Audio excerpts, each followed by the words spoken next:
Азыр, конечно, могу жерде фейктер, троллдор кетет. Бул фейктерге, троллдорго анан алардын кожоюндарын айтып коеюн. Алардын кожоюндарын айтып коеюн. Урматтуу фейктин, троллдордун чоңдору, силердин мээңер иштебейт. Сөздүн ачыгы. Силер чала кыйымсыңар. Эмне себептен? Анткени силер ушундай, силердин фейктер, троллдоруңар мындай талкуу кылып, акылдуу нерселерди айтып, ошондой спор кылып, мындай, ошентип айтса, ошондо силер деген биздин бийликтин мындай наоборот жүзүн ача аласыңар, жакшы көрсөтөсүңөр.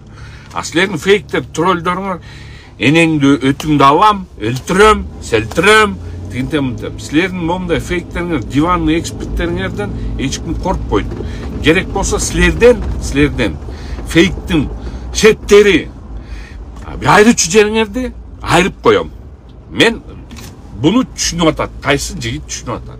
Мен иним деп жүрдүм, жакшы эле эметип атам. Бирок анча-мынча шыбыр сөздөр кетип атат. Не стоит? Анан айрып коем, тигинтип коем. Силер деген мындай бүт эле фейктер, бүт эмелерин карасаң фейктер. Ошон үчүн урматтуу фейктин кожоюндары арыдан берирээк болгула. Ал фейктер жазганды керек болсо силерден спрос кылып кое турган кудуретим жетет, ишенип коела.